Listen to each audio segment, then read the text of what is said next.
نحمده ونستعينه ونستغفره ونعوذ بالله من شرور أنفسنا ومن سيئات أعمالنا.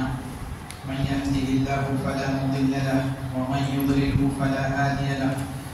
وأشهد أن لا إله إلا الله وحده لا شريك له وأشهد أن محمدا عبده ورسوله. أما بعد، يا أيها الذين آمنوا اتقوا الله حق تقاته ولا تموتن إلا وأنتم مسلمون. يا أيها الناس اتقوا ربكم الذي خلقكم من نفس واحدة وخلق منها زوجها وبث منهما رجالا كثيرا ونساء واتقوا الله الذي تساءلون به والأرحام إن الله كان عليكم رقيبا. يا أيها الذين آمنوا اتقوا الله وقولوا قولا سديدا يصلح لكم أعمالكم ويغفر لكم ذنوبكم ومن يطع الله ورسوله فقد فاز فوزا عظيما. أما بعد، فإن خير الحديث كتاب الله وخير الهدي هدي محمد صلى الله عليه وسلم وشر الأمور محدثاتها وكل محدثة بدعة وكل بدعة ضلالة وكل ضلالة في النار. أعوذ بالله السميع العليم من الشيطان الرجيم من حمزه ونفسه ونفخه. بسم الله الرحمن الرحيم. قاف والقرآن المجيد بل عجبوا أن جاءهم منذر منهم فقال الكافرون هذا شيء عجيب. أإذا متنا وكنا ترابا ذلك رجع بعيد بل علمنا ما تنقض الأرض منهم وإننا كتاب حفيظ. بل كذبوا بالحق لما جاءهم فهم في أمر مريج. أفلم ينظروا إلى السماء فوقهم كيف بنيناها وزيناها وما لها من فروج. والأرض مددناها وألقينا فيها رواسي وأنبتنا فيها من كل زوج بهيج تبصرة وذكرى لكل عبد منيب. ونزلنا من السماء ماء مباركا فأنبتنا به جنات وحب الحصيد والنخل باسقات لها طلع نضيد رزقا للعباد وأحيينا به بلدة ميتا كذلك الخروج. كذبت قبلهم قوم نوح وأصحاب الرس وثمود وعاد وفرعون وإخوان لوط وأصحاب الأيكة وقوم تبع كل كذب الرسل فحق وعيد. أفرأينا بالخلق الأول بل هم في لمس من خلق جديد. وقال الله سبحانه وتعالى في القرآن المجيد واستعينوا بالصبر والصلاة وإنا لكبيرة إلا على الخاشعين الذين يظنون أنهم ملاقو ربهم وأنهم إليه راجعون. وقال رسول الله صلى الله عليه وسلم كل بني آدم خطاء وخير الخطائين التوابون. సర్వస్తోత్రాలు శుభాలు ఆరాధనలు పొగడ్తలు సర్వలోకాల సృష్టికర్త పాలకుడు పోషకుడు అధిపతి తీర్పు దినం యొక్క అధిపతి స్వర్గ నరకాల ప్రదాత అయినటువంటి అల్లాహ్ సుబ్హానహు వ తఆలాకే చెందుగాక.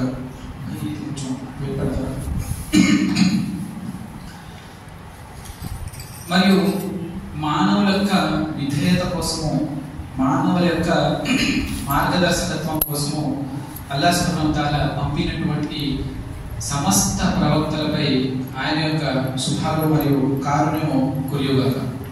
ఆమీన్. ప్రత్యేకించి చిట్ట చివరి ప్రవక్త ఈ ఉమ్మత్ యొక్క అధిపతి కారుణ్యమూర్తి ఈ ఉమ్మత్ యొక్క శ్రేయస్సు కోసము రేయింపవళ్ళు శ్రమపడి కటిక చీకట్లలో కూడా అల్లాహ్ సుబ్హానహు వ తఆలా ముందు చేతులెత్తి ఏడ్చి ఈ ఉమ్మత్ కోసము దువా చేసినటువంటి ముహమ్మద్ సల్లల్లాహు అలైహి వసల్లం వారి పై అల్లాహ్ సుబ్హానహు వ తఆలా యొక్క ప్రత్యేక కారుణ్యము కురియుగాక. అల్లాహుమ్మా సల్లి అలా ముహమ్మద్ وعلى آل محمد كما صليت على إبراهيم وعلى آل إبراهيم إنك حميد مجيد. اللهم بارك على محمد وعلى آل محمد كما باركت على إبراهيم وعلى آل إبراهيم إنك حميد مجيد. సోదరులారా, ఖుత్బా మస్నూనా తర్వాత నేను మీ ముందు సూరతుల్ బకరా సూరా నంబర్ 2 ఆయత నంబర్ 45 46ని పఠించడం జరిగింది. అందులో అల్లాహ్ సుబ్హానహు వ తఆలా చెప్తున్నాడు, మీరు ఓర్పు ద్వారా నమాజు ద్వారా సహాయం అందించండి. వస్తఈను బిస్సబ్రి వస్సలాతి ఇన్నహా లకబీరతున్ ఇల్లా అలల్ ఖాషిఈన్. నిశ్చయంగా నమాజు అనేది కష్టమైన పనే, కానీ అల్లాహ్కు భయపడే వారికి అది సులువైన పని. ఎందుకంటే ఎట్టకేలకు తాము తమ ప్రభు వద్ద కలుసుకోవాల్సి ఉందని, ఆయన వైపుకే మరలిపోవాల్సి ఉందని వారు నమ్ముతారు. అల్లాహ్ సుబ్హానహు వ తఆలా స్వయానా ఖురాన్లో ఏం చెప్తున్నాడు? నమాజు అన్నది కష్టమైన పనే, అల్లాహే చెప్తున్నాడు స్వయానా. కానీ ఏమంటున్నాడు? ఎవరైతే అల్లాహ్కి భయపడతారో మరియు ఎలాగన్నా సరే చివరికి మనము అల్లాహ్ని కలుసుకోవాల్సి ఉంది ఒక రోజు, మన యొక్క కర్మల యొక్క చిట్టా ఉంటుంది, మనం చేసే ప్రతి పని యొక్క జవాబు మనం ఇచ్చుకోవాలి అన్న భయం ఎవరి వద్ద అయితే ఉందో, అల్లాహ్ సుబ్హానహు వ తఆలాకి ఎవరైతే భయపడతారో వాళ్ళకి మాత్రం అది ఎంత మాత్రం కష్టతరమైన పని మాత్రం కాదు. ఎందుకంటే వాళ్ళు ఏంటంటే ఆయన వైపుకే మళ్ళిపోవాల్సి ఉందని నమ్ముతారు. అలాగే కాబట్టి ఈ ఆయత్ని మనం బేస్ చేసుకుని ఈరోజు నేను చెప్పబోయేటువంటి అంశము నమాజు యొక్క విశిష్టత. సలాత్ అని అరబీలో అంటారు నమాజు. దాని యొక్క విశిష్టత, నమాజ్ అనేది ఉర్దూ పదం, అసలు దానికి ఉన్నటువంటి ప్రాముఖ్యత. సలాత్ అన్నది అరబీ పదము. దాని యొక్క ఆదేశాలు ఏమున్నాయి మన దీంట్లో, మన ఇస్లాంలో అనేటువంటిది ఇన్షాల్లా ఈరోజు మీ ముందు కొన్ని అల్లాహ్ సుబ్హానహు వ తఆలా యొక్క తౌఫీక్తో మీ ముందు కొన్ని పాయింట్లు పెడతాను ఇన్షాల్లా. ఎందుకంటే నమాజు అన్నది తౌహీద్ అంటే లా ఇలాహా ఇల్లల్లాహ్ ముహమ్మదుర్ రసూలుల్లాహ్, షహాదతైన్ అంటారు. లా ఇలాహా ఇల్లల్లాహ్ ఒక భాగము, ముహమ్మదుర్ రసూలుల్లాహ్ అనేది రెండవ భాగము. షహాదా అంటే సింగులర్ ఏకవచనము, షహాదతైన్ అంటే ప్లూరల్ బహువచనము. ఈ రెండు వాక్యాన్ని కలిపి షహాదతైన్ అంటారు.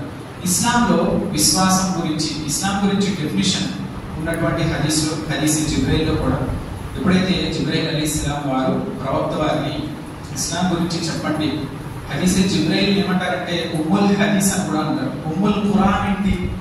ఉమ్ముల్ ఖురాన్ సూరా అల్ ఫాతిహా, అల్హమ్దులిల్లాహి రబ్బిల్ ఆలమీన్ సూరా ఏదైతే ఉందో అది ఉమ్ముల్ ఖురాన్. అలాగే ప్రవక్త వారి సంప్రదాయాన్ని తెలియజేసేటువంటి హదీసులు ఏమైతే ఉన్నాయో దాంట్లోని జిబ్రైల్ అలైహిస్సలాం వారి హదీస్ని ఉమ్ముల్ హదీస్ అంటారు. అందులో జిబ్రైల్ అలైహిస్సలాం వారు ప్రవక్త సల్లల్లాహు అలైహి వసల్లం వారి వద్దకు వచ్చి ఒక్కొక్క ప్రశ్న వేస్తారన్నమాట. ఆ ప్రశ్నకి ప్రవక్త వారు జవాబిస్తారు. చెప్పిన సమాధానం నిజమే అని చెప్పి జిబ్రైల్ అలైహిస్సలాం వారు తిరిగి జవాబిస్తారు. అందులో మొట్టమొదటి ప్రశ్న, ఇస్లాం అంటే ఏంటి చెప్పండి ఓ ప్రవక్త అని అడిగినప్పుడు, ఇస్లాం అంటే 5 అంశాలు. ఒకటి షహాదతైన్, రెండోది నమాజ్ సలాత్, మూడోది సౌమ్ రమదాన్, నాలుగోది జకాత్ మరియు ఐదోది హజ్. అంటే ఇస్లాంలో రెండవ ఆదేశం ఏమైనా ఉంది లా ఇలాహా ఇల్లల్లాహ్ ముహమ్మదుర్ రసూలుల్లాహ్ అన్న వచనం తర్వాత, అయితే అది అల్లాహ్ యొక్క ఆరాధనలో ముఖ్యమైన ఆరాధన నమాజ్. అంటే నమాజుని స్థాపించండి అని చాలా చోట్ల ఖురాన్లో వచ్చండి. అలాగే అంతేగాని మీకు వీలైనప్పుడు నమాజుని చేయండి అనలేదు, నమాజుని స్థాపించండి. ఎలాగైతే మీరు ఒక బిల్డింగ్ ని స్థాపిస్తారో అలాగే నమాజుని స్థాపించండి అని చెప్పి చాలా చోట్ల ఖురాన్లో అయితే వచ్చింది. కాబట్టి అల్లాహ్తో నేను దువా చేస్తున్నాను, అల్లాహ్ నాకు మీ ముందు కొన్ని వచనాలు పెట్టేటువంటి భాగ్యాన్ని ప్రసాదించుగాక. రబ్బనా ఆతినా ఫిద్ దున్యా రబ్బనా రబ్బి ఇష్రహ్ లీ సద్రీ వయస్సిర్ లీ అమ్రీ వహ్లుల్ ఉఖ్దతం మిన్ లిసానీ యఫ్ఖహూ ఖౌలీ సుబ్హానక లా ఇల్మ లనా ఇల్లా మా అల్లమ్తనా ఇన్నకా అంతల్ అలీముల్ హకీమ్ రబ్బి జిద్నీ ఇల్మా రబ్బి జిద్నీ ఇల్మా రబ్బి జిద్నీ ఇల్మా. నేటి జుమా ఖుత్బాలో నమాజ్ విశేషతలను ఆదేశం గురించి మనం కొన్ని విషయాన్ని తెలుసుకుందాము. అయితే ఇస్లాంలో నమాజ్ అనేటువంటిది చాలా కీలకమైన అంశం. ఇస్లాం నమాజ్కు ఎంతో ప్రాముఖ్యం ఇచ్చింది. కలిమా తర్వాత నేను చెప్పినట్లు ఇస్లాంలో రెండవ ఆదేశం ఏమైనా ఉంది అంటే అది నమాజ్ అన్నమాట. అలాగే ఇస్లాం యొక్క 5 మూల స్తంభాలు నేను ఏవైతే చెప్పానో ఆ 5 మూల స్తంభాలలో ఇస్లాం రెండవ మూల స్తంభం. ఒక పిల్లర్ లేకపోతే ఒక బిల్డింగ్ ఎలాగైతే నిలబడదో అలాగా ఒక విశ్వాస యొక్క ధర్మం ఇస్లాం ఒక పిల్లర్ లేకపోతే అలాగే కూలిపోతుంది. ఉదాహరణకి మసీదు నిలబడింది, అందులో ఏదో ఒక కారణంలో ఒక పిల్లర్ పడగొట్టేసాం అనుకోండి, అది ముందున్నంత పటిష్టంగా ఉంటుందా? ఉండదు. మరి వేరే పిల్లర్స్ కనుక సరిగ్గా లేకపోతే ఆ భవనమే కూలిపోతుంది. ఒక నమాజ్ సలాత్ అన్నది కూడా ఒక విశ్వాసి యొక్క జీవితంలో ఒక పిల్లర్ లాంటిది, ఒక స్తంభం లాంటిది. ఆ స్తంభాన్ని జాగ్రత్తగా పెట్టుకోవాల్సిన అవసరం ప్రతి విశ్వాసికి ఉంది. ఒక విశ్వాసిని అవిశ్వాసిని వేరుపరిచేటువంటి విషయం ఏదైనా ఉంది అంటే అది నమాజ్ అన్నమాట. నమాజ్ ఆచరించడం అన్నది. కాబట్టి నిశ్చయంగా అది నమాజ్ వెనుమ్రోలిన వారికి తప్ప ఎంతో కష్టమైనది, ఇతరులకు ఎంతో కష్టమైనది. అట్టి వారు తాము తన ప్రభువు నిశ్చయంగా కలుసుకోవాల్సి ఉందని, ఆయన వైపుకే మరలిపోవాల్సి ఉందని నమ్ముతారు. అలాగే సూరాని పట్టణాలు అల్లాహ్ సుబ్హానహు వ తఆలా చెప్పాడు. అయితే అబూ హురైరా రదియల్లాహు తఆలా అన్హు వారి కథనం ప్రకారం దైవ ప్రవక్త సల్లల్లాహు అలైహి వసల్లం ఈ విధంగా ప్రవచించారు. ఏమన్నారంటే, తీర్పు దినాన అల్లాహ్ సమక్షంలో దాసుని ఆచరణలు ఉంచబడతాయి. తీర్పు దినాన ఏంటి? ప్రతి మనిషి తను చేస్తున్నటువంటి ఆచరణలు ఏవైతే ఉన్నాయో అవి అల్లాహ్ ముందు పెట్టబడతాయి. అయితే మొట్టమొదట నమాజ్ గురించి లెక్క తీసుకోబడుతుంది. మొట్టమొదట ఆ ఆచరణ లిస్టులో ఫస్ట్ ఉండేది ఏంటి? నమాజ్. ఈ వ్యక్తి నమాజ్ని ఎలా ఆచరించాడు, తన జీవిత కాలంలో ఈ వ్యక్తి నమాజ్ పట్ల ఎంత శ్రద్ధ వహించాడు, ఇతను అర్పించినటువంటి నమాజులు ఎటువంటివి. నమాజ్ లెక్క సరిగా ఉంటే అతడు విజయం, మోక్షం పొందుతాడు. ఒకవేళ నమాజ్ లెక్క సరిగ్గా లేకపోతే నష్టం, పరాభావం పొందుతాడు. ఇది అబూ హురైరా రలియల్లాహు అన్హు వారు ఉల్లేఖించినటువంటి, ప్రవర్తించినటువంటి హదీస్. కాబట్టి ఉదాహరణకి అర్థం అవడం కోసం నేను ఒక చిన్న ఉదాహరణ ముందు పెడతాను. మనం ఏమన్నా ఉదాహరణ చెప్పినా కూడా అది ఏంటంటే ఇస్లాంకి సంబంధించిన విషయాలు చాలా ఉన్నతమైనవి, చాలా ఘనత కలిగినవి. ఉదాహరణలు కేవలం మనం వీటిని అర్థం చేసుకోవడానికి మాత్రమే పెడతాం, అంతేగాని వీటికి పోలి ఉంటాయి ఇస్లాంలో యొక్క ఆచరణలు అన్నవి కాదు. ఇస్లాం యొక్క ఆచరణలు చాలా ఘనత కలిగినవి, ఉన్నతమైనవి. విషయాన్ని గ్రహించుకునేందుకు సులభం అవడానికి ఒక ఉదాహరణ ముందు పెడతాం. ఒకవేళ మనందరికీ డ్రైవింగ్ లైసెన్స్ ఉంది కదా, మనందరి దగ్గర ఏదో ఒక డ్రైవింగ్ లైసెన్స్, 2 వీలర్ అమ్మా 4 వీలర్. సరే, ఆ డ్రైవింగ్ లైసెన్స్ మన దగ్గర ఉంది. ఏదో ఒక రోజు మనము ఏదో చిన్న కేసులో ఎదుర్కొన్నాం. అందులో మన మన చెయ్యి ఉండొచ్చు, ఉండకపోవచ్చు. ఒక మర్డర్ కేసులోనే ఏదో ఎదుర్కొన్నాం. సరే, మరి అయితే ఒకసారి జడ్జి గారి ముందు ప్రవేశపెట్టాల్సిన అవసరం వచ్చింది. అయితే ఎప్పుడైతే కేసులో ప్రవేశపెట్టారో మరియు జడ్జి గారి ముందు ఇతని ముందు ఒక బోర్డు పెట్టుకున్నాను. ఉదాహరణ చెప్తున్నాను. ఆ బోర్డులో ఏమని రాస్తుందంటే, ఇతను హాజరైందేంటి మర్డర్ కేసు కొరకు, కానీ బోర్డు మీద ఏముందంటే, ఎవరి యొక్క డ్రైవింగ్ లైసెన్స్ అయితే సరిగ్గా ఉంటాయో, లేదంటే అతని బండి రిజిస్ట్రేషన్ పైన ఎటువంటి కేసులు ఉండవో, అతను ఏ కేసు మీద వచ్చినా కూడా అతని కేసు మాఫీ అయిపోతుంది, లేదంటే అతని యొక్క శిక్ష తగ్గించబడుతుంది, అతని యొక్క జడ్జిమెంట్ ఏదైతే ఉందో దాంట్లో సులభంగా అతన్ని పాస్ చేసేస్తాము అని చెప్పి ఒక బోర్డు ఉందన్నమాట. ఫర్ ఎగ్జాంపుల్ చెప్తున్నాను. ఆ బోర్డు మీద ఏం రాస్తుంది? డ్రైవింగ్ లైసెన్స్ కానీ లేదంటే ఏదైనా వ్యక్తి యొక్క రిజిస్ట్రేషన్ మీద ఎటువంటి కేసులు కానీ లేకపోతే అతను హత్య చేసినా మరి పెద్ద పాపాలు చేసినా అవన్నీ శిక్ష తగ్గించబడతాయి, లేదంటే మాఫీ చేసేబడతాయి. ఇతనికి ఎంత భాగ్యంగా అనిపిస్తుంది, అవునా? అలాగా ఆ రూల్ ఎలా ఉంది అంటే, ప్రజలు ముందు నుంచి ఏం చేసుకుంటారు? వాళ్ళు డ్రైవింగ్ లైసెన్స్ పర్ఫెక్ట్ గా పెట్టుకుంటారు, లేదంటే ఎటువంటి కేసులు లేకుండా జాగ్రత్త పడతారు, డ్రైవింగ్ జాగ్రత్తగా చేసుకుంటారు. తీర్పు దినాన కూడా ఇటువంటి సందర్భమే ఎదురవుతుంది. అల్లాహ్ ఏమంటున్నారు? అల్లాహ్ సుబ్హానహు వ తఆలా ప్రవక్త వారి నుంచి ఏమని తెలియజేశాడు? ఉన్నది హదీస్లో ఏమనుంది? ప్రళయ దినము రోజు ఎప్పుడైతే మీ లెక్కలు తీసుకోబడతాయో అప్పుడు మొట్టమొదట మీ నమాజులు తీసుకురాబడుతుంది. మీరు ఏ విధంగానైతే మీ నమాజులను ఆచరించారో, ఒకవేళ అవి సరిగ్గా ఉంటే మీ యొక్క ఇతర కర్మలు కూడా, ఎప్పుడైతే నమాజ్ అన్న స్టేజ్ను వాడు పాస్ అయిపోతాడో ఇంకా వేరే కర్మలు కూడా ఆటోమేటిక్గా అలాగా ముందుకు వెళ్ళిపోతాయి. అతను నమాజ్ విషయంలో విజయం పొందితే తర్వాతి విషయాలలో కూడా ఆటోమేటిక్గా అతను విజయాలు పొందుతాడు అని చెప్పి హదీస్లో ఉందన్నమాట. కాబట్టి ఇక్కడ నమాజ్ యొక్క ప్రాముఖ్యత ఎంత ఎక్కువగా ఉందో మనము గ్రహించాలి. అలాగే అల్లాహ్ సుబ్హానహు వ తఆలా సూరా ఇబ్రాహీంలో ఏమంటున్నాడు? ప్రవక్త విశ్వసించిన నా దాసులు ఎలాంటి క్రయ విగ్రహాలు స్నేహ సహకారాలు జరగని దినం రాకముందే నమాజు వ్యవస్థను నెలకొల్పమని మేము ప్రసాదించిన సంపదను నుండి రహస్యంగాను బహిరంగంగాను దాన ధర్మాలను చేయమని చెప్పు. కుల్లి ఇబాది లజీన ఆమను యుకీమున స్సలాత వయున్ఫికూన మిమ్మా రజక్నాహుం సిర్రన్ వ అలానియతన్ మిన్ కబ్లి అన్ యాతి యౌమన్ లా బైఅ ఫీహా వలా ఖిలాల్. ఏమనుంది? సూరా ఇబ్రాహీం సూరా నంబర్ 14 ఆయత నంబర్ 31లో ప్రవక్త విశ్వసించిన నా దాసులు ఎలాంటి క్రయ విగ్రహాలు స్నేహ సహకారాలు జరగని దినం రాకముందే నమాజ్ వ్యవస్థ నెలకొల్పండి. ఆనాడు కరెన్సీ ఏది కూడా పనిచేయదు మానవులకి, కేవలం వాళ్ళ యొక్క కర్మలు మాత్రమే అక్కడ కరెన్సీ కింద పనిచేస్తాయి. మేము ప్రసాదించిన సంపద నుండి రహస్యంగాను నమాజ్ వ్యవస్థను నెలకొల్పమని మేము ప్రసాదించిన సంపద నుండి రహస్యంగాను బహిరంగంగాను దాన ధర్మాలు చేయమని చెప్పు అని అల్లాహ్ సుబ్హానహు వ తఆలా ఆదేశించాడు. అలాగే సూరా రూమ్ సూరా నంబర్ 3 ఆయత నంబర్ 31లో ఆయనకు భయపడుతూ ఉండండి, నమాజులు స్థాపించండి, బహుదైవారాధకులలో కలిసిపోకండి. అలాగే నమాజ్ వ్యవస్థ నెలకొల్పి వాటిని పరిరక్షించుకునే వారి నిజమైన విశ్వాసులు నమాజ్ వ్యవస్థలో అశ్రద్ధ బద్ధకాన్ని ప్రదర్శిస్తూ నమాజులు సక్రమంగా చేయని నమాజీలు అనిపించుకోరు. ఎవరైతే నమాజ్ని సక్రమంగా చేయరో వారు నమాజీలు అనిపించుకోరు. విశ్వాసులకు అవిశ్వాసులకు మధ్య విచక్షణ రేఖ నమాజ్. ప్రవక్త సల్లల్లాహు అలైహి వసల్లం వారు ఒక ఉల్లేఖనంలో ముస్నద్ అహ్మద్ సునన్ తిర్మిదీలో ఇలా ఉల్లేఖించారన్నమాట.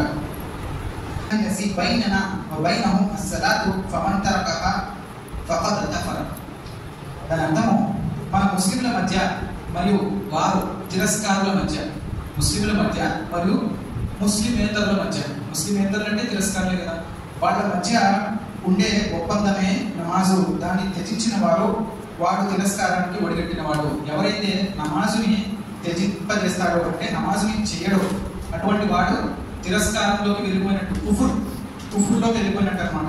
అయితే ఒక ఉదాహరణకి ఫర్ ఎగ్జాంపుల్ ఇప్పుడు మన దగ్గర ఒక క్రికెట్ అందరికీ తెలిసింది కదా, బౌండరీ రేక్ ఉంటుంది.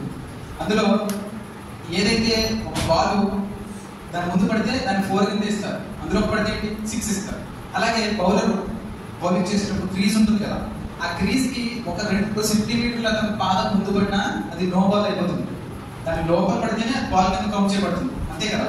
ఏ స్పోర్ట్స్ లో మనం తీసుకోండి, టెన్నిస్ లో అన్నా ఏదన్నా ఆ బంతి ఏదైతే ఉందో ఆ రేఖకి అవతల పడింది అంటే అది అవుట్, అది నో బాల్ కింద పరిగణించబడుతుంది. నమాజు కూడా ఒక విశ్వాస యొక్క జీవితంలో అటువంటి రేఖ లాంటిదే. ఆ నమాజుని ఎవరైతే ఆచరిస్తారో ఆ రేఖను దాటిపోడో అది విశ్వాసులను అవిశ్వాసులను వేరుపరిచేటువంటి విషయము ఏదైనా ఉంది అంటే అది నమాజ్ అనమాట. ఆ రేఖ లోపల ఉన్నామంటే విశ్వాసి, ఆ నమాజును వదిలేసామంటే అతను అవిశ్వాసి. సహాబాల రజల్లాహు వారు కూడా ఎవరైతే నిరంతరంగా నమాజులకి రారో, వాళ్ళలో ఎవరైతే నమాజులకి జమాత్తు చేసేటువంటి నమాజులకు రారో వాళ్ళని అవిశ్వాసులుగా, తిరస్కారులుగా, కాఫీలుగా ప్రకటించేవారు. మరియు మునాఫికుల యొక్క అంటే కపట విశ్వాసుల యొక్క ఏవైతే ఉన్నాయో లక్షణాలు ఏవైతే ఉన్నాయో అందులో ఆ లక్షణాల్లో ఒకటి ఏంటంటే వాళ్ళు నమాజు స్థాపించేవారు కాదు, నమాజులు వచ్చేవారు కాదు, వచ్చిన బద్ధకంతో ఏదో తప్పదు అన్నట్టు నమాజులోనే ఆచరించేవారు అనమాట. మరో హదీస్లో ప్రవక్త సల్లల్లాహు అలైహి వసల్లం విధంగా ప్రవచించారు. ఏమని? ఇస్లాం మూలాధారాలు 3. 1 లా ఇలాహా ఇల్లల్లాహ్ అని సాక్ష్యం ఇవ్వడం, 2ది నమాజు స్థాపన, 3ది రంజాన్ ఉపవాసాలు. మరి ఏంటంటే ఇస్లాం ఉంది 5 అన్నారు కదా. ఒక హదీస్లో ఇలా చెప్పబడింది. ఈ హదీస్లో జకాత్ మరియు హజ్ ప్రస్తావన లేదు, ఎందుకంటే అవి 2 ధనికులకు మాత్రమే వర్తిస్తాయి, అంతే కదా. జకాతు మరియు హజ్ అనేవి ధనికులకు మాత్రమే వర్తిస్తాయి. అలా కాకుండా ప్రతి ఒక్క విశ్వాసికి తూచా తప్పకుండా చేయవలసిన 3 మూల స్తంభాలలో ఏంటి? లా ఇలాహా ఇల్లల్లాహ్ 1, నమాజ్ 1, 3ది రంజాన్ యొక్క ఉపవాసాలు. దీనికి ధనం అవసరమా? లేదు. శారీరక ఆరాధనలో వచ్చేటువంటి ఆరాధనలు షహాదా నోటుతో చెప్తాం, నమాజ్ శరీరంతో చేస్తాం, రోజా శరీరంతో చేస్తాం, హజ్ ధనము కావాలి శరీరంతో చేసేటువంటి ఆరాధన.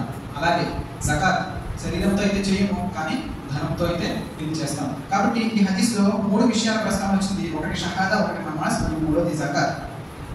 అయితే ఈ 3 ప్రతి మనిషిపై తప్పనిసరి, ధనికుడైనా నిరుపేదైనా వాటిని పాటించి తీరాలి. కానీ జకాత్, హజ్ విధులను ధనికులైన ముస్లింలు మాత్రమే నెరవేర్చగలరు. అలాగే జాబిర్ రజల్లాహు అన్హు కథనం ప్రకారం దైవప్రవక్త ముహమ్మద్ సల్లల్లాహు అలైహి వసల్లం వారు ఒకసారి ఇలా ఉల్లేఖించారు. బైన రజులి వ బైన షిర్కి అవిల్ కుఫ్రి తర్కుస్ సలాహ్. విశ్వాసి అయిన ఒక వ్యక్తి కుఫర్ బహుదైవారాధన షిర్కులకు మధ్య గల విచక్షణ రేఖ నమాజ్ని పరిత్యజించడమే. సహీ ముస్లింలో వచ్చినటువంటి హదీస్.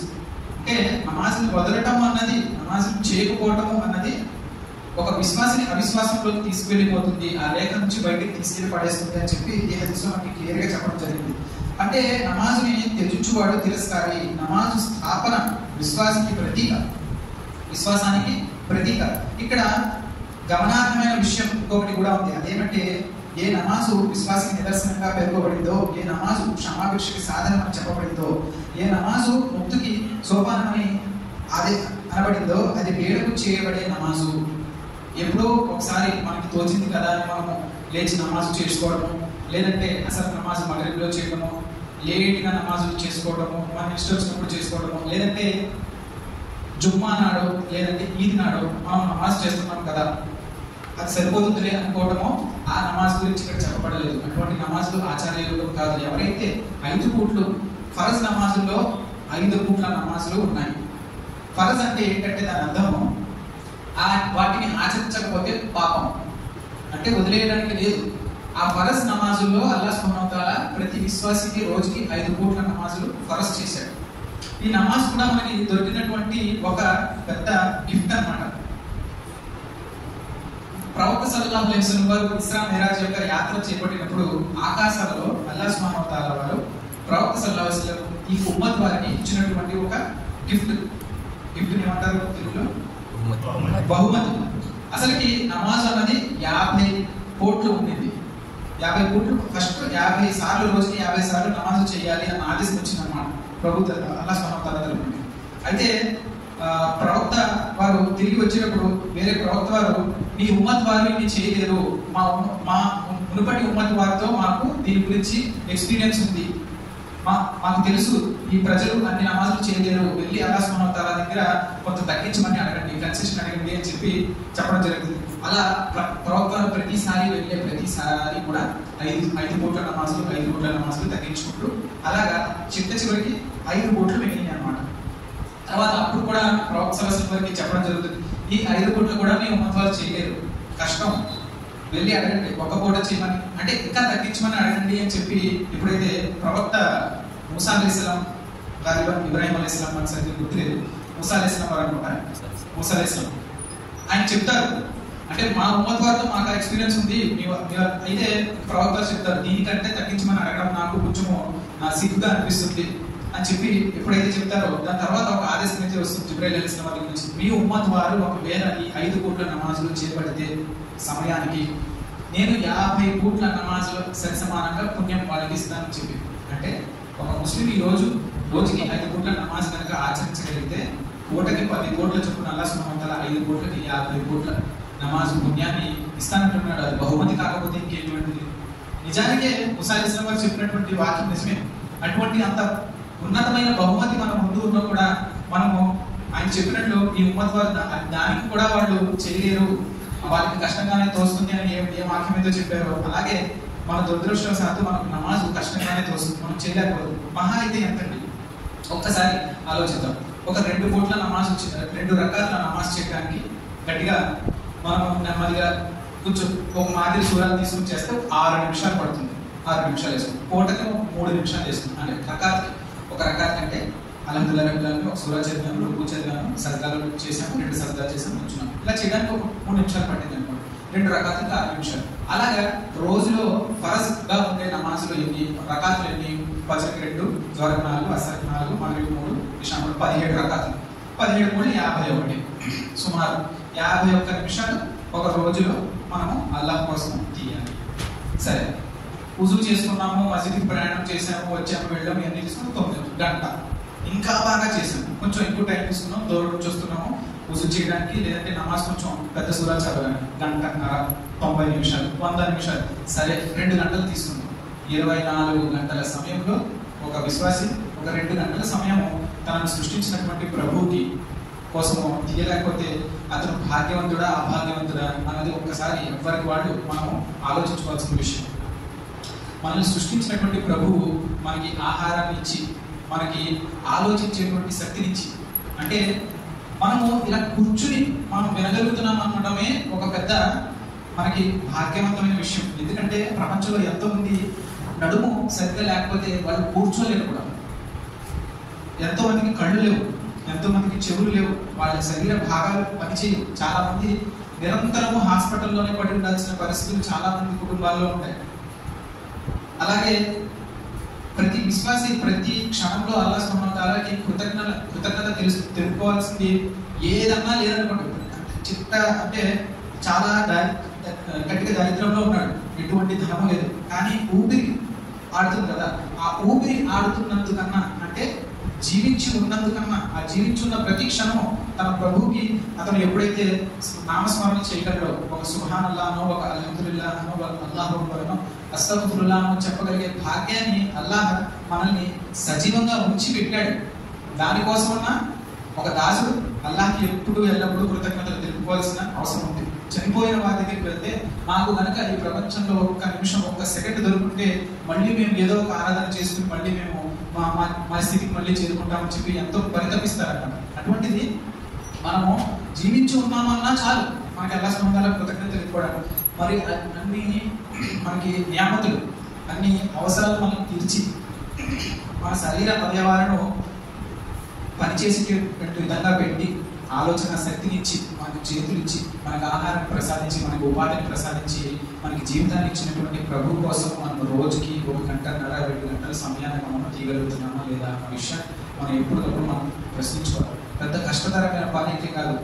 అల్లాహ్ అంటున్నాడు, నమాజ్ అన్నది కష్టమే, కానీ ఎవరైతే తన ప్రభువును కలుసుకుంటారో మన కర్మల గురించి ఆయన వద్ద మనం సమాధానం చెప్పుకోవాల్సి ఉంటుంది అన్న విశ్వాసం ఎవరి మనసులో అయితే ఉంటుందో వాళ్ళకి ఎటువంటి కష్టమో కాదు అని అంటున్నారు అల్లాహ్ సుబ్హానహు వ తఆలా. అలాగే 5 పూట్ల చేసేటువంటి నమాజ్కి 50 పూట్ల యొక్క ప్రతిఫలాన్ని అయితే ఇస్తానంటున్నాడు. నమాజ్ ఎప్పుడైతే సమయం అయిపోతుందో ప్రయత్నం చేయాలి, జమాత్కి వచ్చి నమాజ్, మసీద్కి వచ్చి నమాజ్ చేయాలి అన్న ప్రయత్నం ప్రతి ఒక్కరికి ఉండాలి. ఎందుకంటే హదీస్లో వస్తుంది, మసీద్కి వచ్చి జమాత్తో పాటు నమాజ్ చేసేటువంటి వారికి ప్రత్యేకంగా ఒక్కళ్ళు చేసుకునేటువంటి వారికన్నా 25 రెట్లు ఎక్కువ పుణ్యం వస్తుంది అని చెప్పి.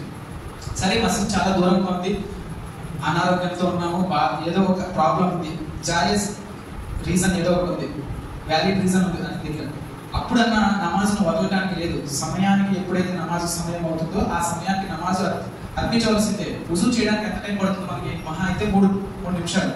వుజూ చేసుకుంటాము, అల్లాహ్ ముందు వస్తాము, ఫరజ్ నమాజ్నే చేయొచ్చు కదా. ఇప్పుడు ఉమ్మత్కి వచ్చిన ప్రాబ్లం ఏంటంటే, నమాజు ఫరజ్ నమాజులు ఫజర్కి 2, జొహర్కి 4, అసర్కి 4, మగరిబ్కి 4, మగరిబ్కి 3, ఇషాకి 4. ఈ వచ్చే కొద్ది పద్ధతుల్లో ఎలా మార్పులు వచ్చేసినాయి అంటే, ఇషాకి ముందు 4, తర్వాత 4, ఇంకొక 3, తర్వాత వితర్ 3, దాని తర్వాత దస్గతర్ 3, తర్వాత అసర్కి ముందు 4. ఇవన్నీ ఏంటి? వాలంటీర్ ప్రేయర్స్, నవాఫిల్. కానీ ఫరాయిద్కి వచ్చేసరికి 17 రకాల రోజులో అర్పించవలసిన బాధ్యత ప్రతి ముస్లిం పైన ఉంది. దాన్ని విస్మరించలేడు. అలాగే ఆ 17 రకాలు ఎవరైతే చేయరో వాళ్ళకి పాపం ఉందని చెప్పి అల్లాహ్ సుబ్హానహు వ తఆలా చెప్తున్నాడు.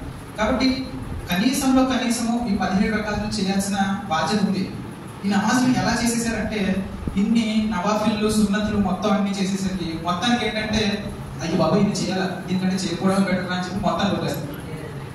అది ముందే భయం వచ్చేసింది అనమాట మనుషుల్లో. ఏంటంటే ఒక ఇషా నమాజ్ చేయాలంటే 4 రకాల ఫరజు అన్నది మైండ్లో ఉండాలి ఫస్ట్.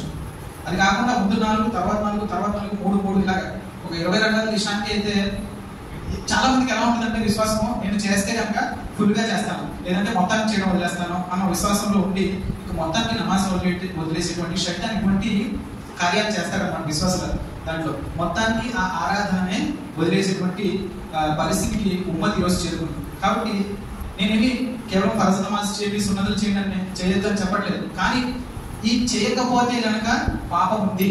కనీసము ముస్లిం యొక్క విధిగా ఈ 17 రకాల నమాజులైనా అర్పించాల్సిన బాధ్యత ప్రతి ముస్లిం పైన ఉంది.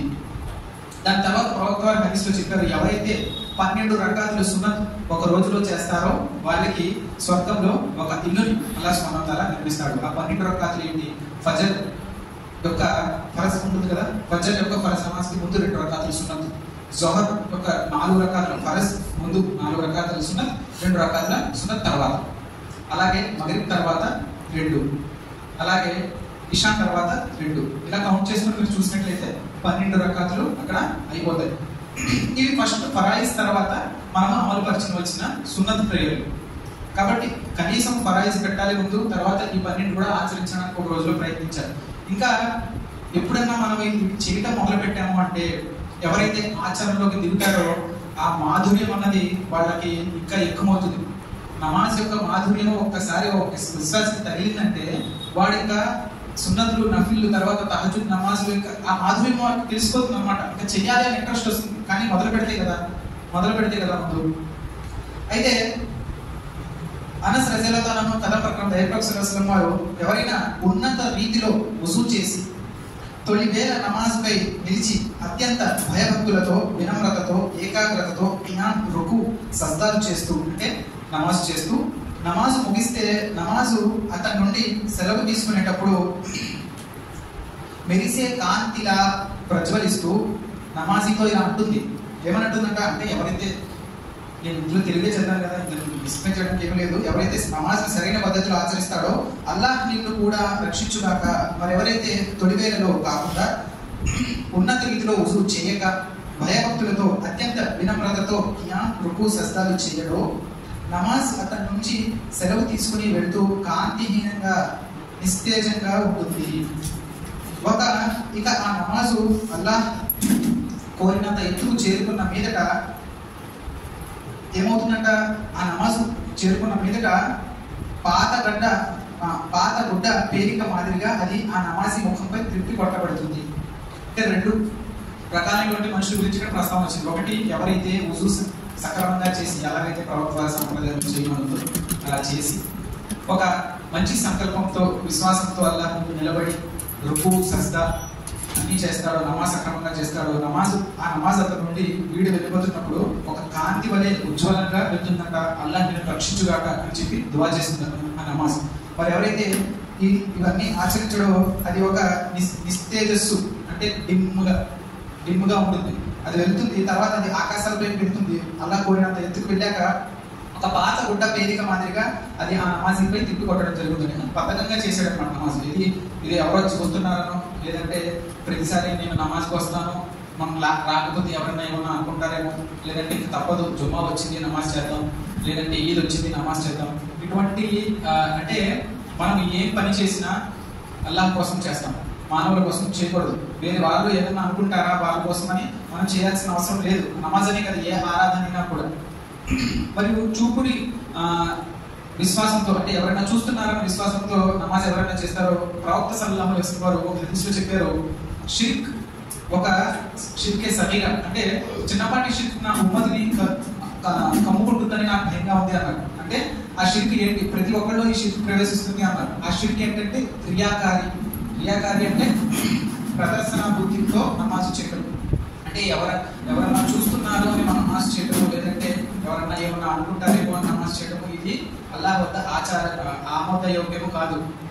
మనం ఏ ఆరాధన చేసినా కొండ ప్రాంతంలో ఉన్నాము, లేదంటే ఒక అరణ్యంలో ఉన్నాం, నమాజ్ వేళ అయ్యింది అని మనకు తెలిసింది, మన దగ్గర నీళ్ళు ఉన్నాయి, వుజూ చేసాము, అల్లాహ్ కోసం 2 రకాల నమాజ్ చేసాము, రుజువు చేసాము, అది నిజమైన ఒక దైవ విశ్వాసి యొక్క గుణం అనమాట, సద్గుణం. అంతే తప్ప నేనేదో ప్రజలు ఉంటేనే నేను నమాజ్ చేస్తాను అని అనుకోవడం రియాకారిలోకి వస్తుంది. దైవప్రవక్త సల్లల్లాహు అలైహి వసల్లం వారి ప్రసంగాన్ని బట్టి సజావుగా చేయబడే నమాజు ఏదో, ఎటువంటి నమాజు దైవ సన్నిధిలో ఆమోదయోగ్యం పొందుతుందో, ఏ నమాజు తోసిపుచ్చబడుతుందో స్పష్టంగా అవగాహనలోకి వచ్చింది. అలాగే ఇబ్న్ మసూద్ రజీయల్లాహు అన్హు కథనం ప్రకారం దైవప్రవక్త సల్లల్లాహు అలైహి వసల్లం వారు ఇలా ప్రబోధించారు ఏమని, తొలి వేళలో చేసే నమాజ్ ఆచరణన్నింటి కల్లా శ్రేష్టమైనది, సునన్ తిరిగి. ఇది అబ్దుల్లా ఇబ్న్ మస్ఊద్ రజీయల్లాహు అన్హు హదీస్ ఏదైతే ఉందో ఇదే సహీహ్ బుఖారీలో, ముస్లింలో, తిర్మిదీలో, మిష్కాతుల్ మసాబీలో అలాగా దగ్గర 6 చోట్ల ఉందన్నమాట. ప్రవక్తను ప్రశ్నించడం జరుగుతుంది. ఇబ్న్ మసూద్ అంటే అబ్దుల్లా ఇబ్న్ మసూద్ రజీయల్లాహు అన్హు వారు ప్రవక్తను ఒకసారి ప్రశ్నిస్తారు ఏమని, ఆచరణలో అత్యంతగా అల్లాహ్ సుబ్హానహు వ తఆలాకి ఇష్టమైనటువంటి ఆచరణలు ఏవి ఓ ప్రవక్త అని అడుగుతారు. చూడండి ఎంత మంచి క్వశ్చన్ అడిగేవారు సహాబాలు. ఏదో పనికిరాని ప్రశ్నలు అలా కాదు, ప్రవక్త వారితో మాట్లాడినా లేదంటే ఏమైనా సంభాషణ జరిగినా ఎంతో వినయంగా ప్రతి ఉమ్మత్ వారికి ఉపయోగపడేటువంటి ప్రశ్నలు అడిగేవారు. ఏమని అడిగారంటే ఆచరణలో అల్లాహ్ సుబ్హానహు వ తఆలాకి ఇష్టమైనటువంటి ఆచరణలు ఏవి which among are the best deeds that Allah సుబ్హానహు వ తఆలా లైక్స్ అని అడిగితే మొట్టమొదటి స్థానంలో ఏమన్నారంటే సమయాల యొక్క మొదటి సమయాల్లో అంటే నమాజ్ యొక్క మొదటి సమయాల్లో చేసేటువంటి నమాజ్లు అల్లాహ్కి అన్నిటికన్నా ఇష్టమైనవి అని చెప్పి మొదటి స్థానంలో నమాజ్ యొక్క ప్రాముఖ్యత గురించి చెప్పడం జరిగింది. రెండవ స్థానంలో తమ యొక్క తల్లిదండ్రులకు విధేయులుగా ఉండడము. పిల్లలందరూ వినాల్సిన హదీస్, ప్రతి ఒక్కరు పిల్లలమే. ఎవరైతే తల్లిదండ్రులు బ్రతుకున్నారో వాళ్ళందరూ పిల్లలమే కదా. తల్లిదండ్రులకి ఎవరైతే విధేయత కనబరుస్తారో అది అల్లాహ్ సుబ్హానహు వ తఆలాకి రెండో స్థానంలో అత్యంత ప్రియమైన ఆరాధన అన్నారు. మూడో స్థానంలో ఏమన్నారంటే అల్ జిహాద్ ఫీ సబీలిల్లాహ్, అంటే మూడో స్థానంలో అల్లాహ్ యొక్క మార్గంలో పోరాడటము. అల్లాహ్ యొక్క మార్గంలో పోరాడటం అంటే ఆ పోరాటానికి వెళ్తే ప్రాణాలతో తిరిగి వస్తారా లేదా అని కూడా తెలియదు. షహీద్ అయిపోయినా కూడా అల్లాహ్ యొక్క మార్గంలో పోరాటం చేయడం కన్నా తమ తల్లిదండ్రులకి విధేయత కలిగి ఉండడము, వాళ్ళ యొక్క బాగోగులు చూసుకోవడము, దానికన్నా ఉన్నత స్థానంలో నమాజులను సమయానికి, అది కూడా ముందరి సమయాల్లో ఆచరించడము అన్నది ప్రవక్త సల్లల్లాహు అలైహి వసల్లం వారు మొదట పెట్టినటువంటి స్థానంలో ఉన్నటువంటి ఆరాధన. అంటే అల్లాహ్కి ఇష్టమైనటువంటి ఆరాధనలు నమాజ్ యొక్క ప్రాముఖ్యత అంత ఎక్కువగా ఉంది అన్నమాట. అయితే ఫరజ్ నమాజు సామూహికంగా మసీదులో జరపాలి. సామూహిక నమాజు సందర్భంగా చక్కగా వరుసలు తిరిగి నిలబడాలి, భుజానికి భుజము ఆనించి తిన్నగా నిలబడాలి, మధ్యలో ఖాళీలు వదలకూడదు. కానీ మనలో చాలా మంది ఈ విషయాన్ని అంతలాగా పాటించరు అని చెప్పి ఇక్కడ చెప్పడం అయితే జరిగిందనమాట. సోదరులారా, అయితే మీలో ఎవరి ఇంటి ముందైనా ఒక హదీస్లో ఇంకోటి వచ్చింది, ఏమని ఒకరి ఇంటి ముందు ఒక సెలయేరు ప్రవహిస్తుంది. ఉదాహరణకి ప్రవక్త సల్లల్లాహు అలైహి వసల్లం చెప్పారు, ఒక ఇంటి ముందు ఒక సెలయేరు ప్రవహిస్తుంది. ఆ మనిషి ఆ సెలయేరులో 5 సార్లు రోజుకి స్నానం చేసినట్లయితే, రోజుకి 5 సార్లు స్నానం చేసినట్లయితే అతని ఒంటి మీద ఏమన్నా మురికి మిగిలి ఉంటుందా అని అడిగారు సహాబాలు. అప్పుడు ఏమన్నారు, మిగిలి ఉండదు ఓ ప్రవక్త, 5 పూట్ల రోజుకి స్నానం చేస్తే మిగిలి ఉండదు కదా అంటే, మీ జీవితాల్లో ఉన్నటువంటి 5 పూట్ల నమాజ్ కూడా అలాంటిది. ఎవరైతే ఈ 5 పూట్ల నమాజుని ఆచరిస్తారో అటువంటి వారికి వాళ్ళ యొక్క పాపాలు కూడా అలాగే తుడిచివేయబడతాయి. ఎలాగైతే 5 పూట్ల నమాజ్ వల్ల అల్లాహ్ సుబ్హానహు వ తఆలా 5 పూట్ల స్నానం చేయడం వల్ల ఒంటి మీద మురికి ఎలాగైతే ఉన్నదో, అలాగే 5 పూట్ల నమాజ్ వల్ల కూడా ఒక వ్యక్తి యొక్క పాపాలు కూడా అటువంటి విధంగానే తుడిచివేయబడతాయి. అయితే సందర్భం వచ్చింది కనుక జుమ్మా నమాజ్ యొక్క కొన్ని నియమాలను నేను ముందు సందర్భం వచ్చింది కనుక కొన్ని చిన్న చిన్న పాయింట్స్ ముందు పెడతాను. జుమ్మా నమాజ్ యొక్క నియమాలలో ఒకటి, ఎప్పుడైతే అజాన్ యొక్క సమయం ఉంటుందో అందరూ ప్రయత్నించాలి అజాన్ యొక్క సమయం కంటే ముందు వచ్చేయాలి మసీద్కి. అజాన్ యొక్క సమయానికల్లా మసీద్లో ఉండాలి. ప్రవక్త సల్లల్లాహు అలైహి వసల్లం చెప్పారు హదీస్లో, ఎవరైతే మొదటి ఘడియలో జుమ్మా నమాజ్కి చేరుకుంటారో వారికి ఒక వంటెను అల్లాహ్ దారిలో బలి ఇచ్చినటువంటి పుణ్యము. 2వ ఘడియలో చేరుకుంటాడో వారికి ఒక ఆవు, 3వ ఘడియలో ఒక గొర్రె పొట్టేలు, 4వ ఘడియలో ఒక కోడి, 5వ దాంట్లో ఒక గుడ్డు అల్లాహ్ మార్గంలో ఫీసబిల్ అంటే అల్లాహ్ మార్గంలో బలి ఇచ్చినటువంటి అంత పుణ్యం వస్తుంది.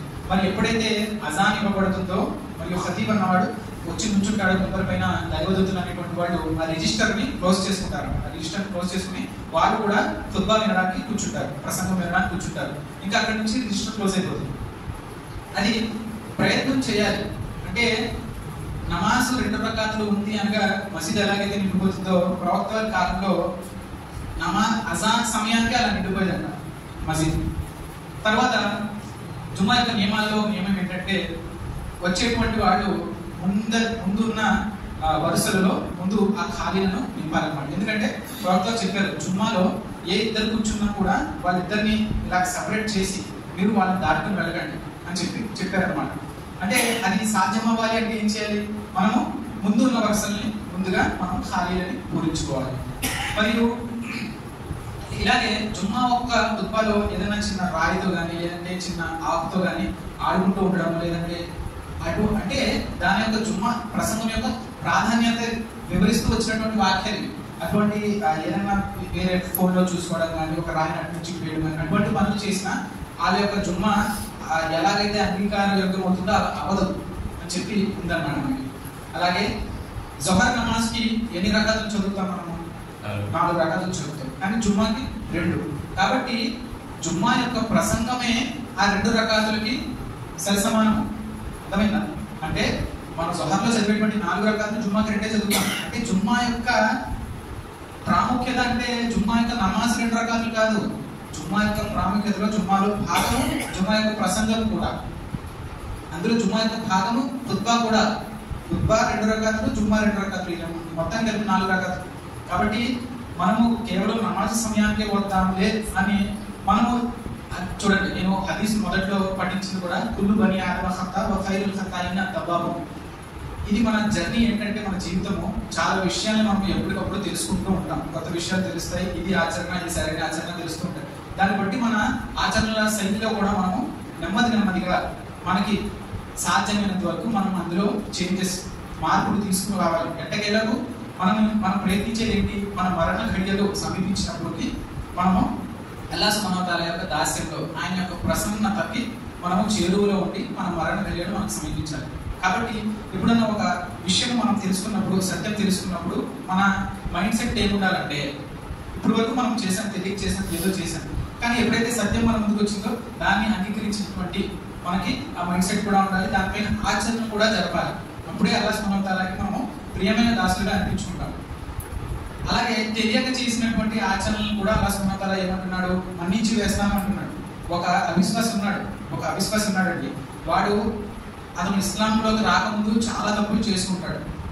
మందు తాగడం, వ్యభిచారం, చాలా రకాలైనటువంటి తప్పులైనా చేసినా ఎప్పుడైతే అతను కలిమా లా ఇలాహ ఇల్లల్లాహ్ ముహమ్మదు రసూలుల్లాహ్ పఠిస్తాడో అటువంటి ఆ వ్యక్తి యొక్క పాత పాపాలు అన్ని కూడా తుడిచివేయబడతాయి. అలాగే ఇంకా గొప్ప విషయం ఏంటంటే ఆ పాపాలను పుణ్యాలుగా కూడా మారుస్తానంటున్నాడు. ఒక సూరాలో వస్తుంది అల్హమ్దులిల్లాహ్. అటువంటి పాపాలు కూడా పుణ్యాలుగా మారుస్తానంట. కాబట్టి మనకి ఇక్కడ చెప్పవలసిన విషయం ఏంటంటే, మనము ఈ జీవితంలో ఆచరణ మనం ఎప్పుడైతే మొదలు పెడతామో ప్రతి ఘట్టంలో కూడా మనము కొత్త విషయాలు ఏదైతే ప్రామాణికమైన ఉన్నాయో, ఖురాన్ మరియు ప్రవక్త సల్లల్లాహు అలైహి వసల్లం వారి సంప్రదాయం ప్రకారం, హదీస్ ప్రకారము మన ముందు ఏమైనా విషయాలు మనం తెలుసుకున్నప్పుడు దాని మీద మనస్ఫూర్తిగా ఆచరించేటువంటి భాగ్యము అల్లాహ్ మనకి కల్పించాలి. మరియు వాటిని మనం మనస్ఫూర్తిగా అంగీకరించి వాటి మీద ఆచరించాలి అన్న మైండ్ సెట్ ప్రతి ముస్లింకి ఉండాలి. అంతేగాని ఏదో ఒకరిని ఫాలో అవుదాము, మన తాత ముత్తాతలు ఫాలో అవుదాం అనేది ఇస్లాంలో క్రైటీరియా కాదు. ఇక్కడ నేను కూడా అదే చెప్తున్నాను. ఈ మెంబర్ మీద నుంచి ఎవరైనా ఏమైనా వాక్యాలు చెప్పినా, నా మాట నేను చెప్పినా కూడా ఆ వాక్యాలను మీరు గుడ్డిగా నమ్మద్దు. ఎవరి మాటని కూడా గుడ్డిగా నమ్మాల్సిన అవసరం లేదు. నేను చెప్పేటువంటి ఏ విషయమైనా కూడా అల్లాహ్ సుబ్హానహు వ తఆలా యొక్క దైవ గ్రంథంలో, ఖురాన్లో ఉందా, లేదంటే ప్రవక్త వారి సహీ సాంప్రదాయంలో ఉందా, సహీ హదీసులో, సహీ ప్రవక్త వారి యొక్క నిజమైన సాంప్రదాయంలో ఇది ఉందా అని చెప్పి మనం క్రాస్ చెక్ చేసుకోవాలి. అదే ఒక విశ్వాసం యొక్క మూల విశ్వాసం. ఎవరు ఏం చెప్పినా కూడా గట్టిగా ఆచరించాల్సిన అవసరం లేదు. ఇక్కడ నుంచి రబ్బానీ గారు చెప్పినా, ఎవరు చెప్పినా, ఇక్కడ ఏ జమాత్ గురించి కానీ ఎక్కడ గురించి కానీ ప్రస్తావన కాదు. మనకి ఖురాన్లో మరియు ప్రవక్త వారి సాంప్రదాయంలో ఆమోదకరమైన విషయాలు ఏవైతే ఉన్నాయో అల్లాహ్ వద్ద నడిచేటువంటి కరెన్సీ అదే. రేపు పొద్దున్న ప్రళయ దినం రోజు లెక్కల క్రియ తీసుకున్నప్పుడు మీరు మీ మసీద్ యొక్క ఇమాం గారు లేదంటే మీ యొక్క జమాత్ యొక్క పెద్దో మీరు చెప్పింది మీరు చేశారా, లేదంటే మీ మసీద్లో పలానా వ్యాపార రోజు ఏం చెప్పారు అది చేశారా అని చెప్పి అల్లాహ్ సుబ్హానహు వ తఆలా అన్నాడు. ఏమని అడుగుతాడు? నేను అవతరింపజేసినటువంటి గ్రంథం పైన మరియు నేను నా ప్రవక్త ముహమ్మద్ సల్లల్లాహు అలైహి వసల్లం వారికి ఇచ్చి పంపినటువంటి సంప్రదాయం పైన మీరు ఆ విధంగా అమలు పరిచారా లేదా అని చెప్పి అక్కడ అడగడం జరుగుతుంది. దానికి మనం సమాధానం చెప్పుకునే స్థితిలో ఉండాలి. దానికి మనము సిద్ధంగా ఉన్నామా అని మనం ఎప్పటికప్పుడు ప్రశ్నించుకుంటూ ఉండాలి. సరే, మరైతే ఇంకా నమాజ్ గురించి సబ్జెక్ట్ అయితే ఉంది. సమయం ఆసన్నమైన కనుక అల్లాహ్ సుబ్హానహు వ తఆలాను దుఆ చేస్తున్నాను. అల్లాహ్ మనకి నమాజ్ యొక్క ప్రాముఖ్యతను మరియు ఆయన యొక్క ఆరాధన యొక్క ప్రాముఖ్యతను మనందరికీ అర్థమయ్యేటటువంటి విధంగా మనందరికీ తెలియపరిచే భాగ్యం మనందరికీ ప్రసాదించగలట. మరియు 5 పూట్ల నమాజు జమాత్తో పాటు కలిపి మనం నమాజ్ ఆచరించేటువంటి భాగ్యాన్ని మనందరికీ అల్లాహ్ సుబ్హానహు వ తఆలా ప్రసాదించగలట. ఆమీన్. ఇస్లాం యొక్క 5 మూల స్తంభాలైనటువంటి కలిమా, షహాదత్ మరియు నమాజ్, రోజా, జకాత్, హజ్ వీటి మీద ఆచరించేటువంటి భాగ్యాన్ని మనందరికీ అల్లాహ్ సుబ్హానహు వ తఆలా ప్రసాదించగలట. ఆమీన్. అల్లాహ్ మాలో ఎవరైతే అనారోగ్యంతో బాధపడుతున్నారో వారందరికీ నువ్వు ఆరోగ్యాన్ని ప్రసాదించు. మరియు ఎవరైతే ఉపాధి లేక బాధపడుతున్నారో వారికి ఉపాధిని ప్రసాదించు. ఉపాధి మరియు వ్యాపారాలు ఎవరికైతే ప్రసాదించావో వాటిలో వారికి వృద్ధిని కల్పించు. వల్ల ప్రళయ దినం నాడు నీ యొక్క ప్రవక్త సల్లల్లాహు అలైహి వసల్లం వారి చేతుల మీదుగా హౌజే కోసం నీళ్ళను తాగే భాగ్యాన్ని అందరికీ కల్పించు. వల్ల మేము చేసేటువంటి ఆరాధనను నువ్వు స్వీకరించు. వల్ల ఈ ముస్లిం ఉమ్మతులో ప్రపంచంలో నలుమూలలా ఎక్కడ ఉన్న దౌర్జన్యాలకు గురవుతున్నటువంటి మా ముస్లిం సోదరులకు నువ్వు విజయాన్ని కల్పించు. వాళ్ళ మీద జరుగుతున్నటువంటి దౌర్జన్యాల నుండి వాళ్ళని కాపాడు. ప్రత్యేకంగా ఈ దేశంలో ముస్లింలకు ప్రతి ఒక్కరికి నువ్వు సంరక్షించు. والله ربنا آتنا في الدنيا حسنة وفي الآخرة حسنة وقنا عذاب النار. ربنا ظلمنا أنفسنا وإن لم تغفر لنا وترحمنا لنكونن من الخاسرين. اللهم إني أسألك علما نافعا ورزقا طيبا وعملا متقبلا. رب ارحمهما ولوالدي وللمؤمنين يوم يقوم الحساب. سبحانك رب العزة عما يصفون والسلام على المرسلين والحمد لله رب العالمين.